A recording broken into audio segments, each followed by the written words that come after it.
સોદા ચોક બજાર વિસ્તારમાં ક્રાઇમ બ્રાન્ચ અને જિલ્લા પંચાયત વચ્ચે ચાલી રહેલી મેટ્રોની ટનલિંગ કામગીરી દરમિયાન ટીબીએમના વાઇબ્રેશનથી આસપાસની રહેણાંક ઇમારતો પર અસર પહોંચી છે। આ કારણે ચોક વિસ્તારમાં આવેલી 4 બિલ્ડિંગના રહીશોને સુરક્ષાના કારણોસર ખાલી કરાવવામાં આવ્યા છે।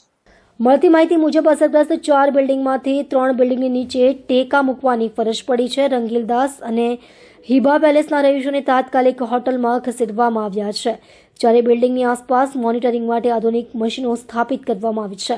હાલ ટીબીએમ હિબા પેલેસની નીચે આશરે 12 મીટરની ઊંડાઈએ પહોંચ્યું છે। નજીક આવેલા બક્ષી બંગલામાં ક્રેક પડતા મેટ્રો તંત્ર દ્વારા તાત્કાલિક મરામત કાર્ય હાથ ધરવામાં આવ્યું હતું। ઉપરાંત જમીનની મજબૂતી વધારવા હિબા પેલેસના પાર્કિંગ વિસ્તારમાં સિમેન્ટ ભરવાની કામગીરી ચાલી રહી છે। મેટ્રોની ટનલ અને એન્ડ્રુએસ લાઇબ્રેરી પાસે બહાર નીકળવાની છે।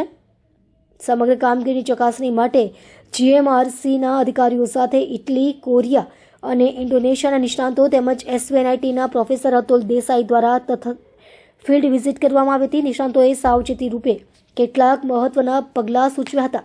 બિલ્ડિંગોના સ્ટ્રક્ચરને નુકસાન ન થાય તે માટે જમીન, ટનલ અને ઇમારતોના સ્ટ્રક્ચરમાં કેમિકલ ઇન્જેક્શન આપવાની પ્રક્રિયા ચાલુ છે, જેથી માળખું વધુ મજબૂત બને। જીએમઆરસી દ્વારા જણાવાયું છે કે હિબા પેલેસની નીચે 12 મીટરની ઊંડાઈએ ટીબીએમ કાર્યરત છે। પેનિક થવા જેવું કંઈ નથી। તમામ કામગીરી અદ્યતન મશીનરી અને ટેકનોલોજીના આધારે કરવામાં આવી રહી છે। હાલ દર કલાકે સીએમઓ અને પીએમઓને રિપોર્ટ મોકલવામાં આવી રહ્યો છે। મેટ્રો તંત્ર દ્વારા સલામતીને સર્વોચ્ચ પ્રાથમિકતા આપીને કામગીરી આગળ વધારવામાં આવી રહી હોવાનું અધિકારીઓએ જણાવ્યું છે। બોલો, આપનું નામ કયો વિસ્તાર છે? આ દરિયામેલ ગુજરીઓ વાળો રામજી મંદિર। અત્યારે કઈ પ્રકારની પરિસ્થિતિ છે? પરિસ્થિતિ તો આ લોકો હવે એમ કે અહીંયાથી નીચેથી જવાનું, નીચે જવાનું પણ તે છે તે આ બધું એ કરે છે, તેમાં અમને કશું કઈ કહેતા નથી। બીજા બધાને રહેવા માટે હોટલો આપી ને અમને કઈ જ નથી કર્યું। અમને કઈ જ જો અમે મંદિરમાં જ રહેતા છે। કેટલી બિલ્ડિંગો આજે ખાલી કરાવી? બિલ્ડિંગ 2 ખાલી કરાવી, અહીંયા 2 ખાલી કરાવી। શું કારણ છે? કારણ શું?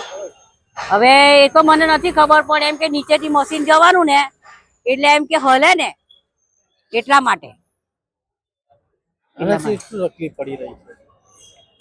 તકલીફમાં એમ કે નીચેથી મશીન જાય તો પછી હલે, આખું ઘર હલે, આખી પછી બિલ્ડિંગ હલે તો બિલ્ડિંગ પડવાનો ભય લાગે। તો અમને કોઈ પણ સેફટી મળે તો અમે નીકળી જઈએ અહીંયાથી। અમને આપો સેફટી તમે, તો બિલ્ડિંગ પડે તો બિલ્ડિંગ પડવાની રાહ જોઈએ અમે કે બિલ્ડિંગ પડે ને પછી અમે નીકળીએ? અમુક લોકોને તો રહેવા માટે બધાને આપ્યું, અમને નથી। અમારા ઓવારા વાળાને નથી આપ્યું, અમને કશું નહીં એ કર્યું।